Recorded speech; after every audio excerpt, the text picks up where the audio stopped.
Hi, this is Paul Acevedo of Windows Central. Here with a video review of Ziggurat for Xbox One and Windows. This is a first-person shooter roguelike, which is a very unusual combination of genres. Ziggurat has a very light story told mostly through the poorly animated introduction.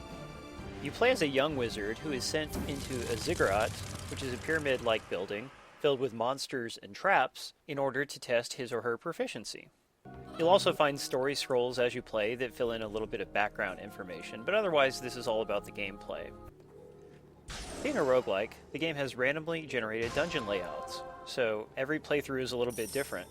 There are also a large number of helpful and harmful upgrades you can find. There are shrines you can pray to, which will randomly give you a blessing or a curse, so a good or a bad effect. And there is permadeath, you can't continue, and there's no permanent upgrades, just a mild amount of stuff that you can unlock between playthroughs. This is a magic-based first-person shooter, which makes it a little bit similar to classic games like Heretic and Hexen. Instead of a gun, you have a wand you can fire. Your wand energy automatically refills between shots, but you can't fire it for too long before it runs out and you have to let it refill. So, you'll also have to rely on the other weapons that you pick up. You get a staff, a book, and an alchemic weapon, which can be either a magical gun or grenade. These you have to find as you play, you don't start with them. There are a lot of different varieties of each of the weapons other than the wand, and the sub-weapons all have their own mana pools, which you can refill by collecting crystals dropped by enemies. Enemies also drop yellow experience crystals. When you get enough of those, you'll level up. On level up, you get a choice between at least 2 different perks. These give you different abilities like increased health or increased damage or mana. Lots of different effects. Again, you don't keep your perks on the next playthrough, so these upgrades are only for your current playthrough. But you can unlock new perks that you can find in future playthroughs. So basically when you get a game over, a lot of times you will unlock a few new perks, and then those may appear when you level up in the future. As far as the actual game structure, the Ziggurat is made up of 5 floors. Each one has a boss at the end. To actually fight the boss, you have to find a portal key somewhere in that floor. Again, the floor layouts are randomly generated, but they really contain a lot of interesting rooms and layouts. There's some platforming rooms, there's traps that you have to jump or navigate through somehow, and it does make every new playthrough fresh and interesting. A lot of rooms are enemy rooms though, and in these rooms the enemies will just spawn randomly all around you, and you have to kill a certain number of them to deplete the minions meter at the top of the screen.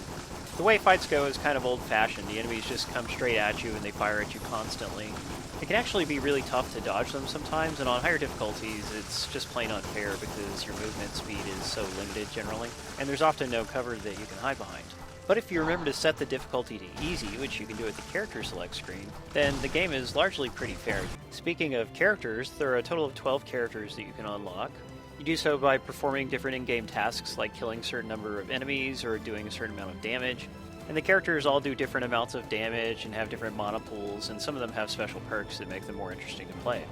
Achievement-wise, if you want to get them all, you're going to have to play through the whole game with every single character. One playthrough takes about 60 to 90 minutes, so you're looking at least 12 playthroughs. There's also an achievement for dying at the final boss, there's an achievement for killing the final boss and then dying.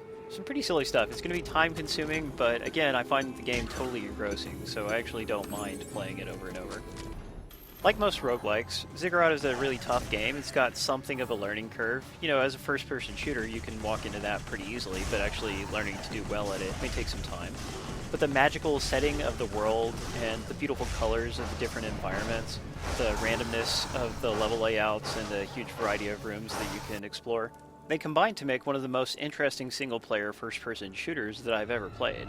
I would like to see the developers add an option to enable VSync because there is some screen tearing, and the difficulty selection should be a little more obvious. It took me a while to even realize that there was an easy difficulty setting, and normal can be pretty frustrating, to be honest. And the actual metagame elements, the unlocking of things between playthroughs, that could be a little better implemented. It's not as good as Rogue Legacy and Crypt of the Necrodancer in that respect. But still, there aren't a lot of first-person shooter roguelikes out there, and in my opinion, Ziggurat is a winner. It only costs $14.99, and if you like the roguelike genre, consider it a must-buy. Thanks for watching. Read our full review at windowscentral.com.